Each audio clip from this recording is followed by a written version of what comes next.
Welcome to All Things Internet, a show where we talk about things we see on the internet that usually have to do with internet.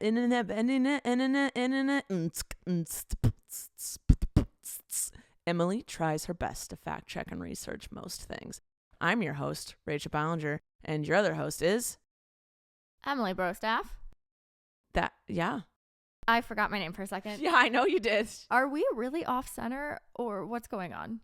I'm so confused. We sit different. We do. You sit with your legs out and you're leaning and you're like facing me. Yeah. I sit like a person for once in my entire life and I face the camera. So it looks like we're really off center and it's just how we're positioned. Okay. All right. I love it. I love this angle. Let's keep going. How are you doing? Oh, beat you to it this time. Anyway, I got 3 hours of sleep. Continue. How many did I get?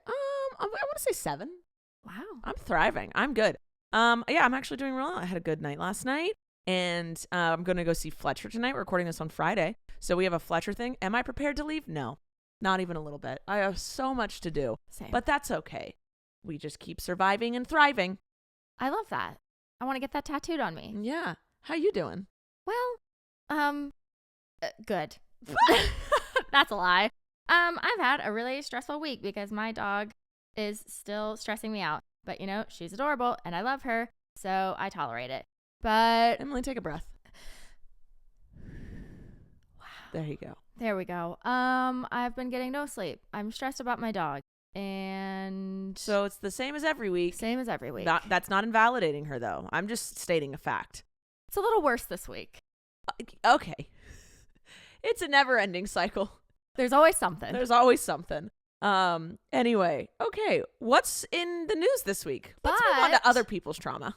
But Okay. I'm so excited for Fletcher. Same. So excited. Then we're seeing Ashley Gavin on Saturday, and I'm actually recording an episode of Rachel Uncensored, which will be out Wednesday, with her. And yeah. Emily really wants to meet her, but then Emily's actually ditching Ashley's stand-up show that she invited us to go see Lizzo. I've tried to see Lizzo for 3 years now, and every time I buy the tickets, something happens. So I am making it to the Lizzo concert. I'm saying the universe is telling you you're not allowed to go see Lizzo for some reason. Apparently. And you're not listening this time. I have bought concert tickets, or at least like festival tickets, to see her 4 times now. 4 times. So it is happening this time. I am willing it to happen. Oh my God. But I got my days mixed up. I thought I could go see Ashley Gavin and Lizzo, but yes, I have to miss out on Ashley Gavin. But at least I get to meet her when you podcast with her. Yeah. That's exciting. I picked out a special outfit. She's totally going to be impressed by it. She's not even going to notice, but it's fine. I am sure I'm going to walk in the room and she'll be like, wow, that fit though. And that's how we're going to kick things off. We leave in 4 hours. I haven't even thought about what I'm wearing to either Fletcher or Ashley Gavin. I haven't thought about a single thing I'm packing. I'm going to be gone for 2 nights. I know I'm going to pack 6 underwear though. Same. Yep. In case we poop ourselves every hour of the day. Obviously, a couple sports bra, bathing suit. I know. I packed a bathing suit too. It's like 60 degrees outside. Where are we going? I don't know. Going to a water park? But just in case. Gotta have it. So, yes. All right. Anyway. What happened in the news this weekend? All right. We're going to start off by talking about JoJo Siwa. JoJo Siwa. We're seeing her tonight at Fletcher. We are seeing her tonight. So she was at the top of the headlines this week not for finally. I don't know why I said finally because she does it. Let's restart. JoJo Siwa was at the top of the headlines this week for standing up to Candace Cameron Bure. Did you see that? I did see it. Yeah. That's the only person I'm up to date with is JoJo. Well, you got her. So if you don't know who Candace Cameron Bure is, she played DJ Tanner on Full House, and now she's come back for the role in Fuller House or something. Yeah, is that still going? I think so. No way it's still going. I think I saw it on Netflix. I saw 30 seconds and cringed so hard I couldn't watch another second. It was so bad. Yeah. I don't know if like Full House used to be cringy, but because we were young, we thought it was good. Full House was always cringy. I remember cringing at the last, 10 minutes or like last 5 minutes. They do like the heartwarming moment of every episode. I would always turn it off. I was like, I feel so uncomfortable. As a freaking kid, maybe it's because I was never taught how to deal with my emotions correctly, but I was like, I can't watch this. It's so bad. And I would turn it off. Oh, I used to love that show. I loved the first 20 minutes, but the last 5, I couldn't handle it. The family bonding and the family bond where the music's like, and the like screen gets a little misty. And they zoom in slowly. Yeah. All right. Well, I couldn't handle, but and then it's a great moment. Then everyone comes in and smiles at each other as they're hugging, and then it just slowly fades to black. Yeah. All right. Well, good to know. So yes. Anyway. Okay. So Candace Cameron Bure played DJ Tanner on Full House, and she was quoted recently saying some pretty homophobic things.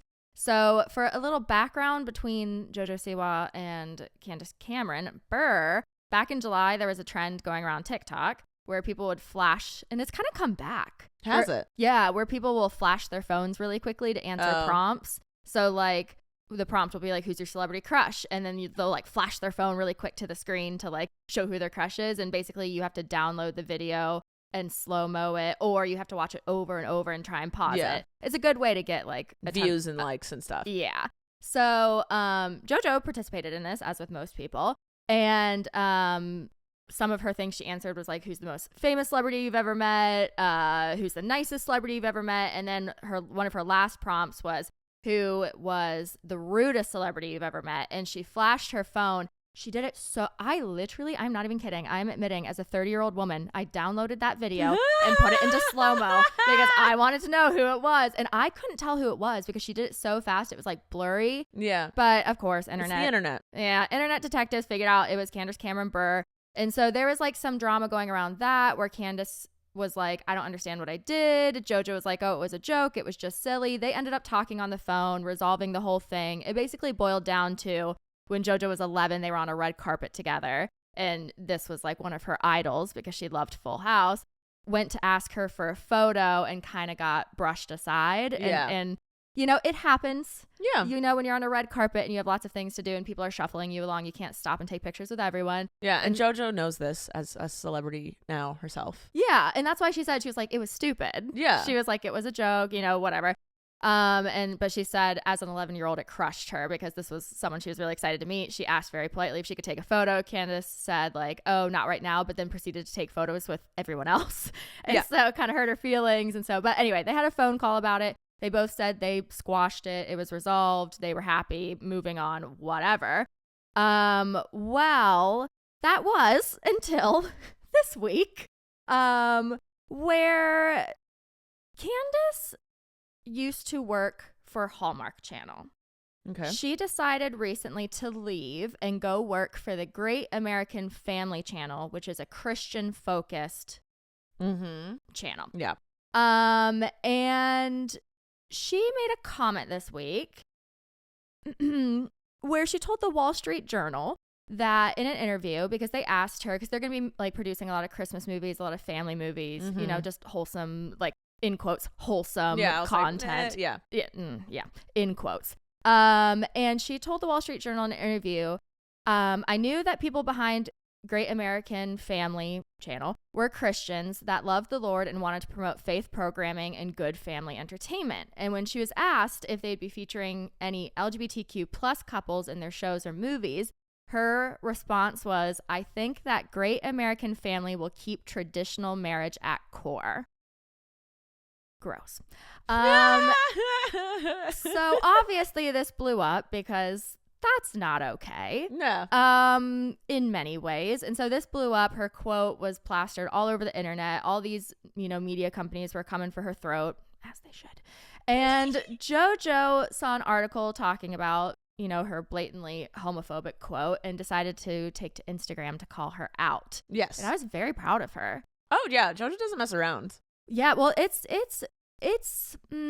rare to see a celebrity of her status in her age taking a stance. Yeah. And like using their platform, because her platform is normally like dancing content, girlfriend content, like cute stuff. And so for her to like take a stance and like actually call someone out, that was very refreshing. Yeah, I loved it. Yeah, very I was proud of her. Yes. And so she reposted a picture. So JoJo reposted a picture of an article's headline with, you know, Candace's homophobic quote. Yeah. And JoJo, her caption on the photo said, honestly, I can't believe after everything that went down just a few months ago, referencing the TikTok debacle, that she would not only create a movie with intention of excluding LGBTQIA+, but then also talk about it in the press. This is rude and hurtful to a whole community of people.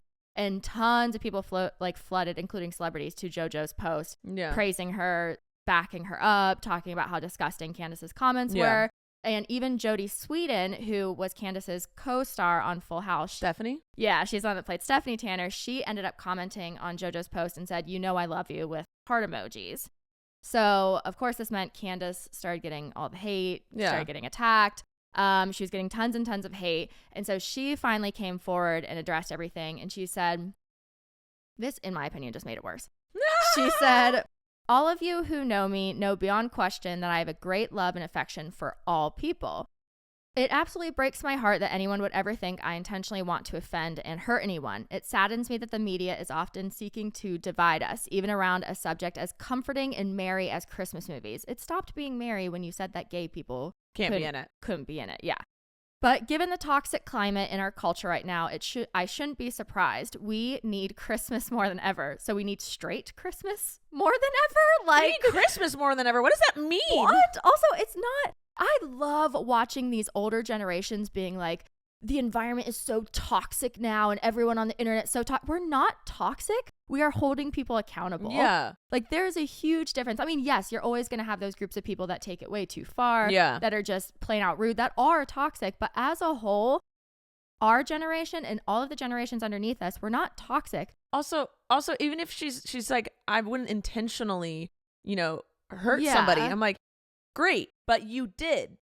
Right. You did. Whether you intended to or not, you did. Right. And that's the difference. It's like, yeah, your intentions weren't to hurt them, but you have, so deal with it.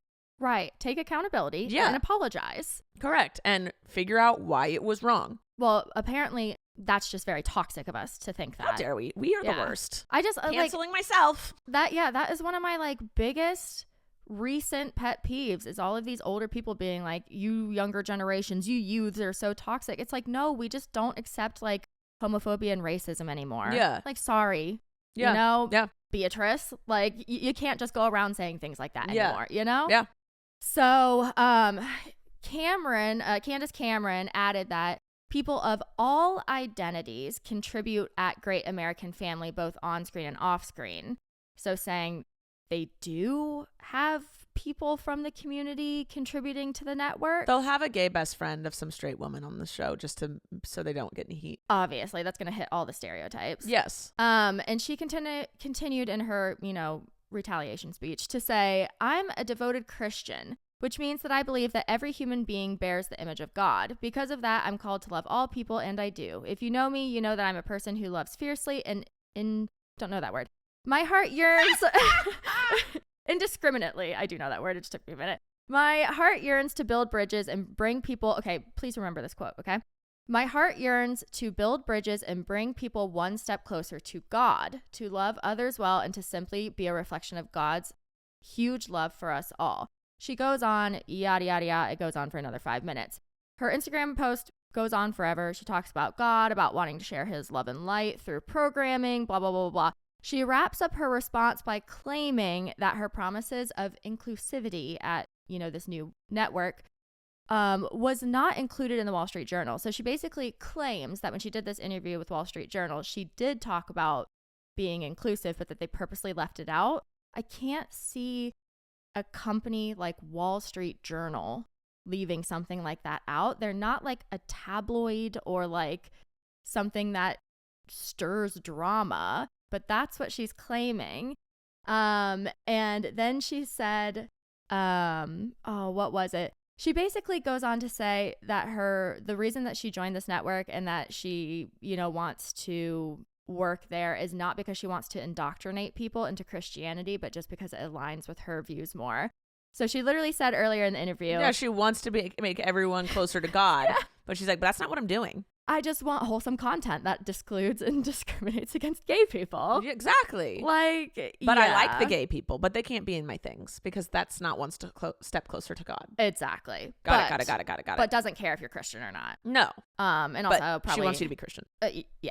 And then, so that's where I thought the story wrapped up. But then when I woke up this morning, a new article came out and it said that GLAAD's president, so that big organization, for gay people and alliances, GLAAD's president and CEO, Sarah Kate Ellis, ended up putting out a statement of herself. And she said, it's irresponsible and hurtful for Candace Cameron Bure to use traditional as a guise for exclusion. Bure is out of sync with a growing majority of people of faith, including LGBTQ people of faith, who know that LGBTQ couples and families are deserving of love and visibility. And she offered to have a sit-down chat with Candace Cameron and basically enlighten her about her views. Yeah. Good for her. Good for her. Yeah. That's going to take a lot of self-restraint. Yeah. Did you see last night JoJo put on her Insta story that she clicked on to, like, I think it was Netflix, and it was Fuller House thing came up, and it was Cameron and whatever, and there was a rainbow flag behind them. Yeah. She's like, what in the irony is this?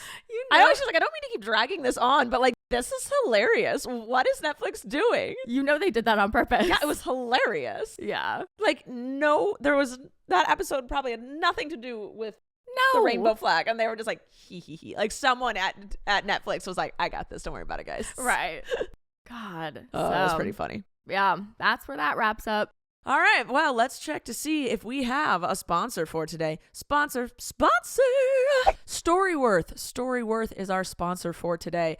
Storyworth is an online service that helps you and your loved ones preserve precious memories and stories for years to come. Every week, Storyworth will email your relative or friend a thoughtful, provoking question of your choice from their vast pool of possible options.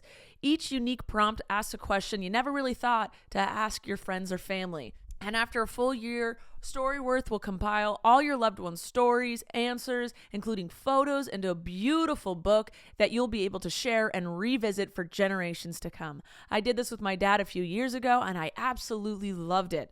With Storyworth, I am giving those I love most a thoughtful, personal gift from the heart and preserving their memories and stories for years to come. Go to storyworth.com/allthingsinternet and save $10 on your first purchase. That's storyworth.com/allthingsinternet to save $10 on your first purchase. And we're back.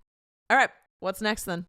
All right. At 1 p.m. on Saturday, mind you, we are filming this on Friday, so this was last Saturday. At 1 p.m. on Saturday, YouTuber David Dobrik's new pizza joint opened its doors. I would like to go visit, by the way. Just side note. Keep that in mind.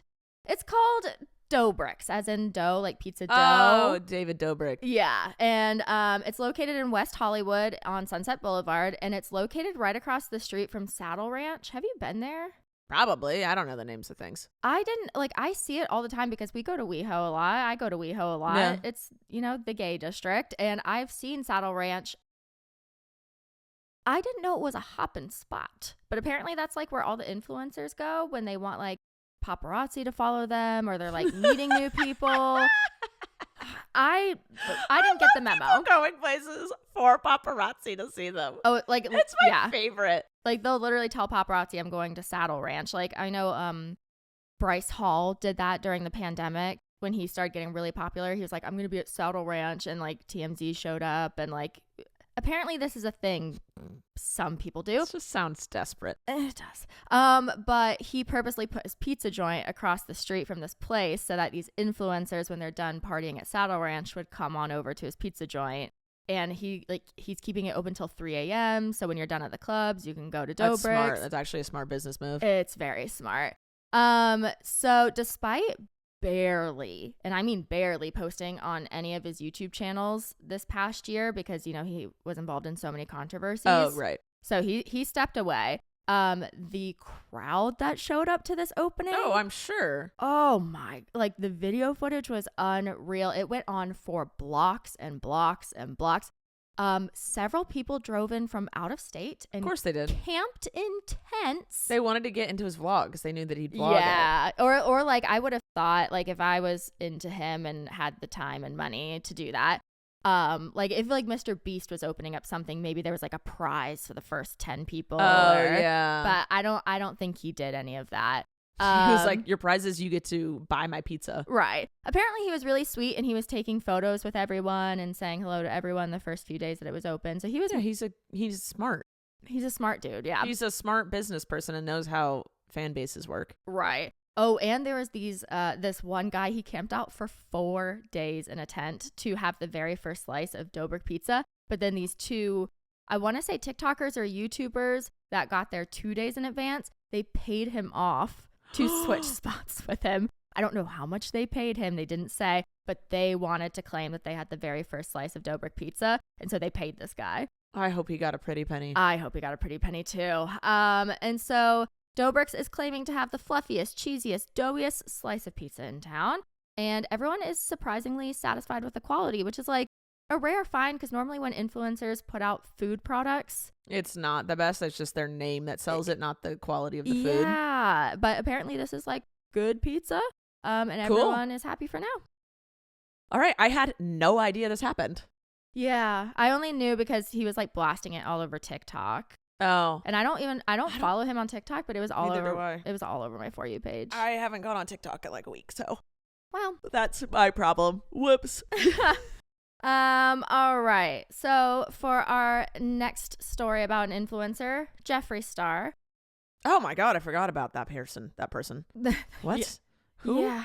Well, remember he was living up in Wyoming with his yak ranch. Yeah, and he was selling yak meat. We all thought they were pets and like emotional. That's what he said. Yeah, well, he did like clarify recently that apparently he has separate fields. In one field, it's like I don't know how you could do that. Have like you choose. How do you choose? How do you choose? Like one's pets, one's food. I don't get it. Yeah. So allegedly, he is done with YouTube.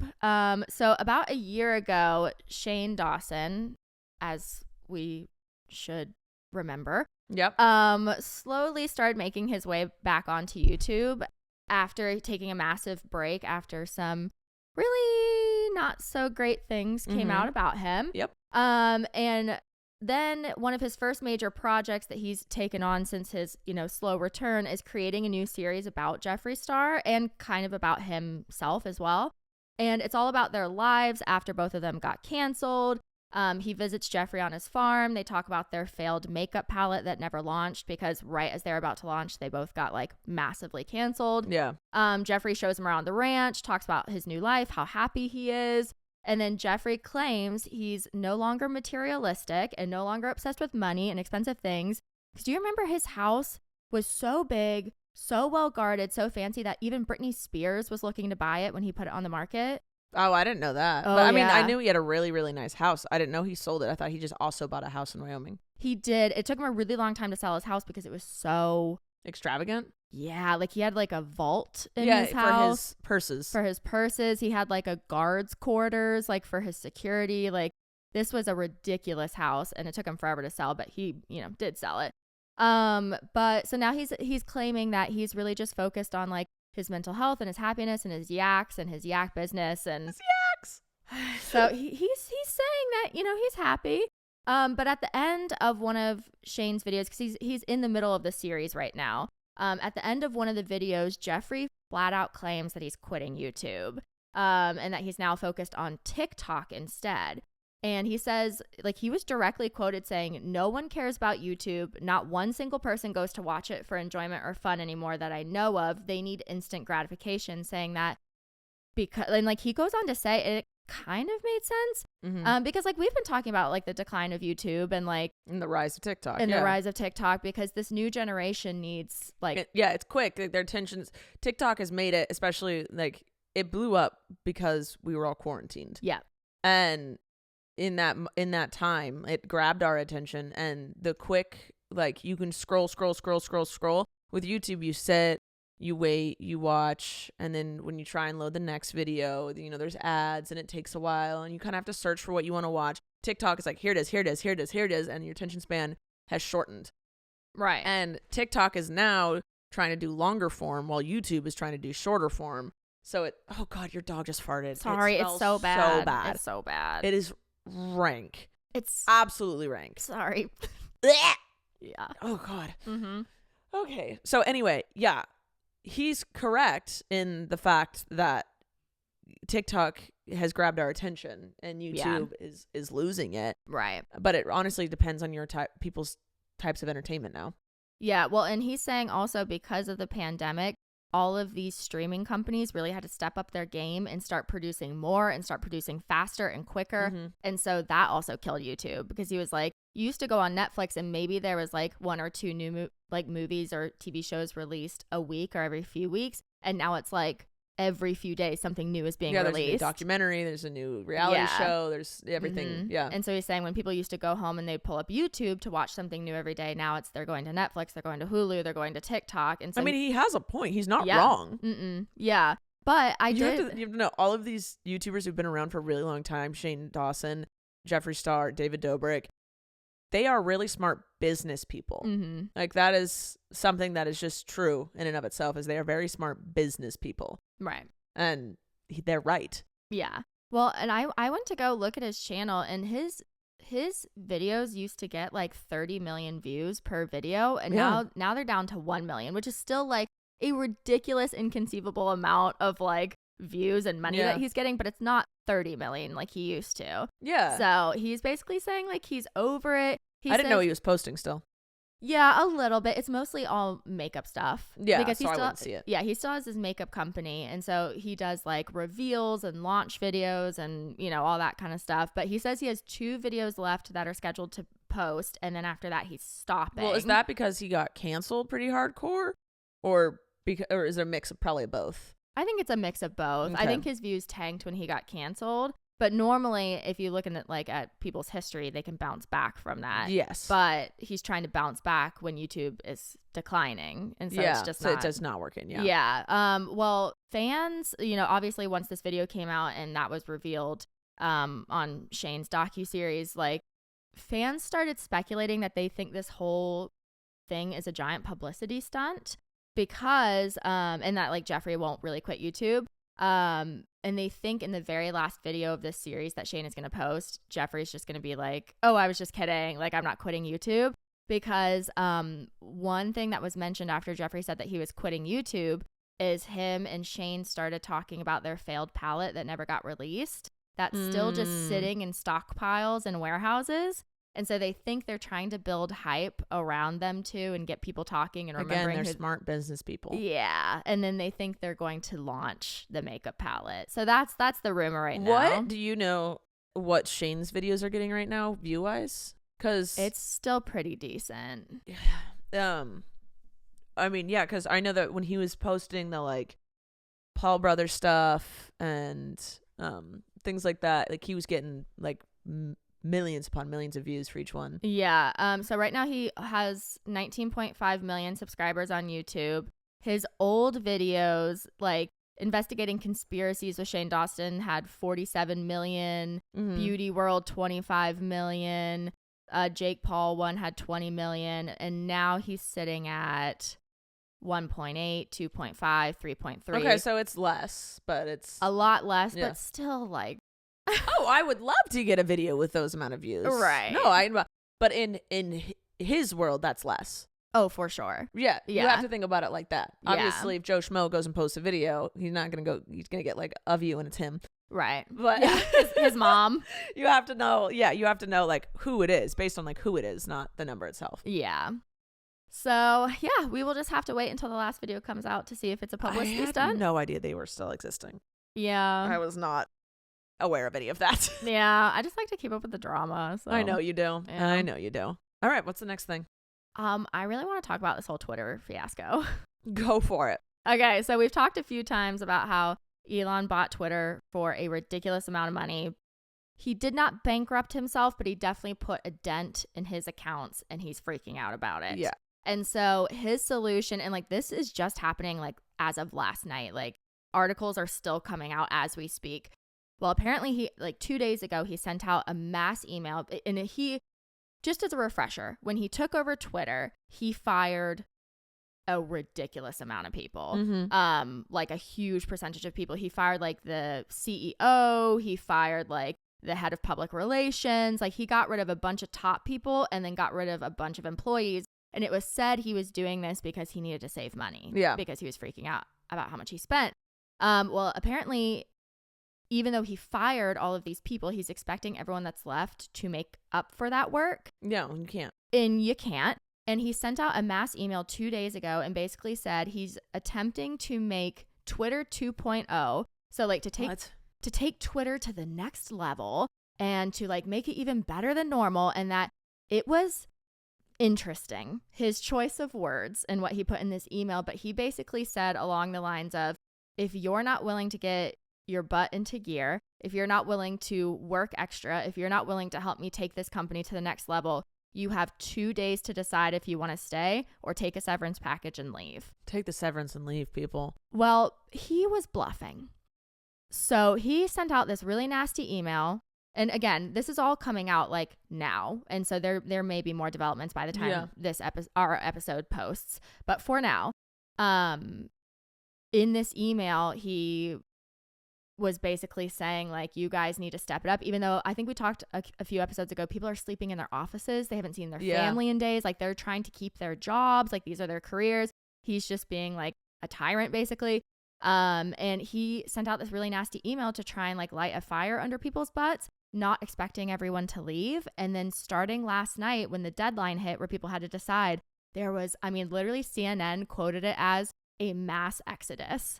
They were saying like, they have a huge Slack chat at Twitter headquarters. Yeah. And he said people were sending this salute emoji. And that's how they were like announcing that they were leaving and taking the severance package. And like there was a little screenshot that I saw in the CNN article. And it was just like salute emoji, emoji, emoji, emoji. It was like hundreds of people just being like, okay, bye. And so now, and the severance package was 3 months salary. So, my gosh. And he didn't think anyone would take it. He thought he was just going to be like, you better do your job or leave. And they'd be like, okay. And we'll do our job. And now they're leaving. And so now he's scrambling. And there are all these tweets, which is ironic, coming out from these people that are like head of the programming department, head of the security department, where Elon is personally calling them and begging them to come back because now he's left with all of this work, all of this programming, everything. He has no idea what any of it is. He doesn't know what he's doing. He can't find anyone to come do it. And he's panicking. And so apparently there was a mass lockdown last night where he attempted to lock everyone out of their codes, everyone out of their emails. He like claimed that they were shutting down headquarters until the 21st, until they could get it secure, because he was convinced that people that were leaving were going to try and sabotage Twitter or like take information with them when they were leaving. Like, they're just trying to get out. Yeah. So like they've got a great resume. They worked at Twitter. They can go work at Instagram, Facebook, TikTok, right, Snapchat. They can go work, you know, if there's an opening, they have a good resume and they can be like, I was on the top of my game and Elon Musk took over, and everyone's gonna be like, yeah. And you left at a perfect time. Like, good. Like, it's not like, it doesn't look bad on them. Right. So there was like I was very proud of these employees, but Elon was panicking last night. And then someone even was like projecting on the side of the Twitter headquarters, like all of these nasty words about Elon. And like, it was just like people were done last night. What's Twitter stock? Has it dropped? I'm sure it has. Hold on, I'm gonna check because that's a really good question. I can't imagine that the stock is like the Dow is up. Yeah. What? Okay, well, there's another article. Again, I haven't had the chance to read it, but it's titled, that just came out. Elon Musk says he'll find someone to run Twitter because like everyone's so mad at him. Again, I haven't had time to read this, but that just came out. Yeah, he's not gonna be able to do it. Oh my God. Okay, I don't know how to read stock. Like, doesn't it just have like an arrow that goes up or down? That looks so confusing. Hold on. Let me see. Rachel's gonna look. I've also never. How do you have that many text messages, Emily? Sorry. Just my life is one giant chaotic ball. While Rachel looks into that, did you see something else I wanted to talk about is remember how we talked about last episode that he was allowing people to buy blue check marks? Oh yeah. Jessica, my sister-in-law, texted me yesterday and she's like, look at your blue check mark. Like, because if you're verified, you get an extra tab that shows you what verified users have interacted with you. So instead of your mentions, it's verified mentions. So I won't lose someone with a check mark talking to me because I can see it in that tab. Oh. And she's like, there are so many people in that tab now because you can buy it. Oh, right. So I'm like, so it doesn't mean anything anymore. No, because it used to be you could only have a blue check mark next to your name if you were like a very popular verified company. If you can't read this. Yeah, I don't. That's stonks. I don't know how to read stonks. Someone in the comments tell us if they tanked or not. But yeah, you used to only be able to have a blue check mark if you were a popular verified company, if you were a popular influencer, a celebrity. Like, you had to be vetted, authenticated, whatever. I'm gonna look at mine real quick. Okay. Well, and then Elon came out a few weeks ago and basically said that that was one thing that he wanted to change on Twitter, is that you can buy yourself a check mark. And everyone was like, but for what? Yeah. And he made it for $8 a month. And so, of course, as soon as he did this, the internet took it and ran with it. Yeah. So all these Gen Zers were buying these blue check marks and then changing their handle names to look like companies. And then just messing. That's a mess. Yeah, they were messing with the internet. So they were pretending to be politicians. They were pretending to be companies. They were pretending to be Elon Musk. They were pretending to be Elon Musk. And it was so convincing that these were the real accounts, because they had a blue check mark. Yeah. They had the same profile picture, and their handle would be like one letter off. Well, instead of an L, it's a capitalized I or something like that. Yeah. And so it was really hard to tell which was a parody account and which was a real one. And some of my favorite notable mentions are, there was an account impersonating Rudy Giuliani, which was Trump's lawyer that got in a bunch of trouble. And his like tweet said, "I'd like to announce I pooped." But the S word. Someone tweeted out as Chiquita, like the banana company. Oh yeah. And said, "We've just overthrown the government of Brazil." Tesla, a parody Tesla account, tweeted out, "Our cars do not respect school zone speed limits. F them kids." A parody Coca-Cola account tweeted out, "If this gets 1,000 retweets, we will put cocaine back in Coca-Cola." I saw that one. Yeah. This is why you have to be a verified, like, this is why it was like this. You have to be a verified person or company. Like, you had to prove, like, if you wanted a check mark on Twitter, you had to prove that, like, you've been published in a magazine or something like this. Or like, the only reason I had a blue check mark is because at VidCon I met one of the people at Twitter. Oh. And they're like, "What is there anything we can do for you?" I was like, "I would love a blue check mark." Yeah. And my mom too. And my mom was with me. I'm like, "Yeah, we can do that right now." Is because they had met me in person. They looked at my socials. They said, "Okay, you had a lot of things." And it is so hard to get a blue check mark on Twitter. Right. Well, for $8 a month. And now it's just whatever. And so people can do this now. Right. He did not think about it. He's really not that smart. And a parody Roblox account, which is a gaming site for children, right, said, "We're adding sex to Roblox." BP, like the gas company, said, "Just because we killed the planet doesn't mean we can't miss it." Oh my God. American Girl Doll, a parody account, said, "Felicity owns slaves." Felicity is their top selling American Girl doll. This is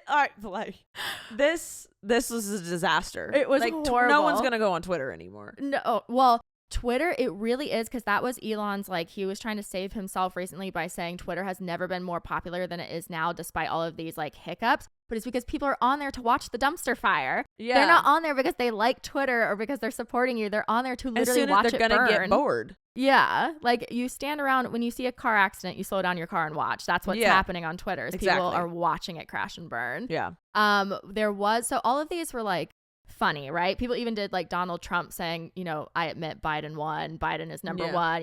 OJ Simpson parody account said, "I'm not gonna lie, I did that." Like, whatever. Yeah. There was one that actually had some repercussions to it. So Eli Lilly and Company is a company that produces insulin. It's the main insulin producing company. No. Someone made a parody account of them and said, "We are excited to announce insulin is now free." And so that's messed up.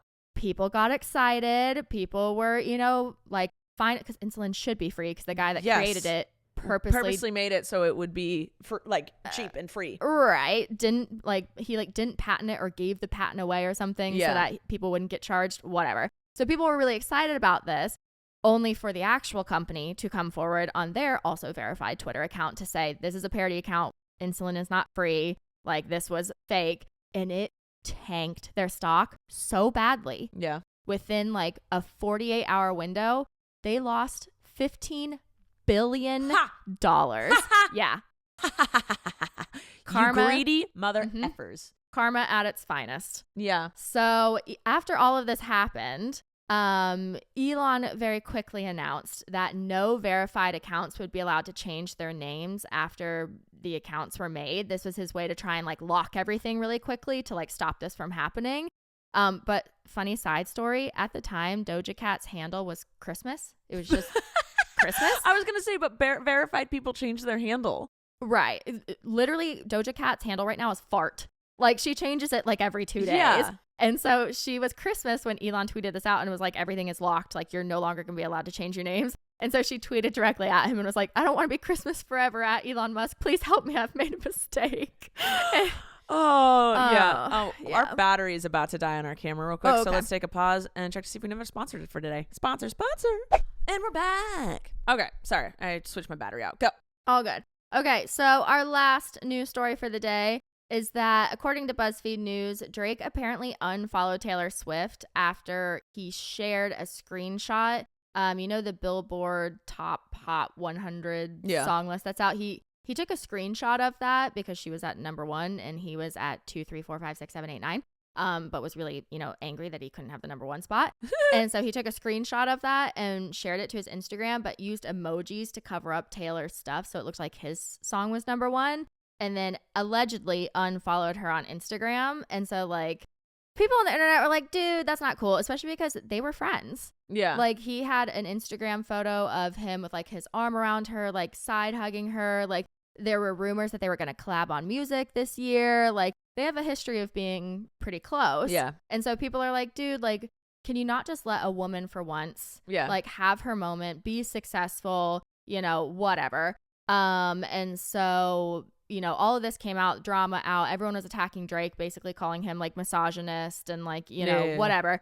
But then I went to go check to see if he unfollowed her or not on Instagram, and he's still following her. So I don't know if he unfollowed her, and then when he got all of this hate, he went back and refollowed her. And and then I couldn't find the Instagram photo of him and Taylor, and BuzzFeed is saying that he deleted that. So, like, basically the internet right now is like attacking Drake and just basically being like, what is wrong with you? Taylor is breaking all of these records. She put in all this hard work. This is your friend. Let a woman shine and have her moment. And I can't figure out what's going on because BuzzFeed is saying one thing, the internet's saying one thing, Twitter's saying one thing, but then when I went to go check, it was fine. And we'll just never actually know what's actually going on. Yeah. So, whatever. But, like, we do know for sure he did post the Billboard Hot 100 picture with the emojis over her, which is not cool. No. Like, come on. And, like, people were tweeting out and saying, like, one person said, men in the industry see a woman thriving and just want to pick a fight. It's the same energy as what Kanye did to her years ago. Someone else wrote, it's so sad how men are always trying to belittle women. Whatever. So she gets the raw and the deal a lot. Yeah. People just all that hate from Kanye was for no reason. Yeah. And it's still with her today. Yeah. And that sucks. I think when you are that young and that successful that quickly, I think you're always going to get people that are going to try and tear you down in the process. Yeah. Yeah. All right. Do you have any good news for me to end this session? Have good news for you. Okay. So there was a guy in Florida, and the full video is online. Maybe we could post it in the description or something because it's actually a really good video. There's a guy and his friend, and they said paragliding, but I know what paragliding is, and this wasn't. They had like a giant fan attached to the back of them and like a kite over top of them, and they were hang gliding. It's hang gliding, but with like a fan attached to them. That's weird. I've never seen it, but it was very Florida. Okay. And they were basically, going over all this nature preserve area. They were just having fun on their little devices. And all of a sudden, and the whole thing is captured on video, all of a sudden he looks down into this like river and he sees this car sinking into this river with this woman on top of the car. And so he immediately lands his little flying device and starts sprinting over to her. And he's like, it's kind of funny. He was like, do you need help? She's like, no, I'm just like, could you imagine? She was like, no, I'm good. But she was like, yeah, please. And like screaming for help. So he goes over there. He gets another person involved. They go get a rope. They pull her out, basically save her life. And the whole thing was captured on video. And it just happened to be because he was paragliding in his little wind machine. That's cool. Yeah. She was like stuck there for a really long time. Like when they pulled her out, she was like, her like lips were blue. Like, oh my God. It was really scary. She thought she wasn't going to survive. And he happened to find her. So. Wow. That was pretty cool. That's awesome. Yeah. Okay. A lab for the very first time has grown blood and has given it to people. Blood in a clinical trial. That's wild. Wow. Yeah. So we won't, like, maybe in the future we don't have to donate blood anymore. We just grow it. Potentially. Yeah. This seems dangerous. Seems like the start of like a zombie movie, but we're going to celebrate science and we're going to say get into it. Get into it. So British scientists have grown human red blood cells in a lab for the first time, and they said that this is especially important. I had never heard of this. They specifically created this blood for Bombay blood groups, and they said this is an ultra rare blood type, and it contains certain diseases such as sickle cell anemia, and it's really hard to find people that can donate this type of blood. And so they're saying if this trial goes well, then people with these certain diseases that have Bombay type blood, they won't rely on the very few rare people in the world that have the match to donate anymore. They can just grow it in a lab. That's really cool if it works and it doesn't, turn people into like zombies or something. That would be cool. That would be really cool. Yeah. I'm into it. We talk about drones a lot on Good Stories and how like last week we talked about how a drone delivered a defibrillator. Thank you. Yeah, all that kind of stuff. A lady uses it to find dogs that have run away. Yeah, I forgot about that one. Well, they just developed a drone that the wings are made out of rice cakes, so that when people are stuck in disaster areas that they cannot access, they can fly these edible drones to them to help them survive, like food-wise, until help can get to them. Look at like what? Yeah. Isn't that weird? Like that's cool. That's so weird. I would just fly a drone in with a little bag of food attached. Well, it's because my bad. My dog rejoined on the couch and knocked my mic. They said the reason they can't do that, because that was addressed in the article, they said the reason they can't do that is because drones can only hold a certain capacity, especially when wind is high, or like they said they can't off balance a drone with a package of like, food, which is a little weird because how can you deliver a defibrillator, but you can't deliver like a Big Mac? I don't understand the science behind it. But you're stranded and you're ordering a Big Mac, Em? With extra fries, please. And an apple pie. But yeah, so this, they said they can eat the wings of the drone, and it can potentially help them survive a little longer until help can get to them. Wow. All right. Sounds good. Yep. I like it. This one was wild and in California. So there was two guys and one of their sons. They were scuba diving off of Catalina Island. Okay. And the dad, all of a sudden went unconscious, but he was scuba diving and was pretty like deep down and had all of this heavy weighted gear on him, and his friends couldn't get him back up to the surface, but he was unconscious. They said like he was like foaming at the mouth, like he was passed out. They couldn't figure out what to do. Okay. This literally sounds like I'm making this up. If you go to goodnewsnetwork.com, you'll see the full story. There was a mermaid training group training just a little ways away. Don't ask me for what. They were training. Stop it. Immediately stop it. Stop it. This is a episode, like this is a moment out of Hook. Yeah. When he was drowning and a mermaid came and gave him breath. So 3 mermaids in their mermaid training group swam over pretty quickly because they had their mermaid tails on, grabbed the guy from the bottom of the ocean. They were giving him like rebreathing breaths while underwater. Because this is from Hook. This is like, how is this? I'm waiting for them to be like, psych, this is April Fool's in November. But no, the instructor, the person that was leading the mermaid training group, is scuba certified, deep water certified, all these water certifications. Yeah. So she was the first one to get to him and was like giving him breaths underwater to keep him alive until they could bring him to the surface, because they couldn't just jolt him up to the surface. Yeah, you die. Yeah. And so, she was giving him breaths underwater. All 3 mermaids grabbed him, were swimming him up slowly. They got him back to the surface, were giving him CPR, and he survived.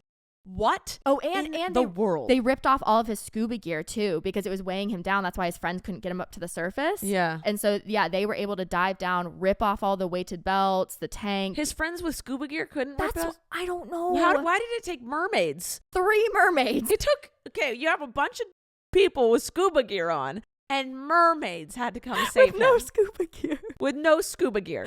Well, and apparently one of the friends was very panicked to the point where he wasn't breathing properly. And so one of the mermaids had to swim over to him and like work him through some breathing and like underwater. What? Yeah. So it was a whole whole thing that happened. If you want to read the full story, go to Good News Network. We're ending here. We're absolutely ending here. All right. Well, that's it. That is it for today. Mermaids saved the day. What? I'm flabbergasted. Thanks for listening. And yeah, Emily, thanks for all of the info. Please subscribe, and we won't see you till after Thanksgiving here in the United States of America. Yeah. All right. Happy Thanksgiving for those who celebrate it, and happy week for those who don't. I love you a lot, and we'll see you next time. Bye. Thank you for listening to this week's episode of All Things Internet. Please make sure to like and follow our podcast on whichever platform you're currently listening to it on. And make sure to follow us at Podcast ATI on Twitter, where you can ask questions and get the latest updates on our show. We love you. Thanks for listening. I'm Rachel Ballinger, and this has been All Things Internet.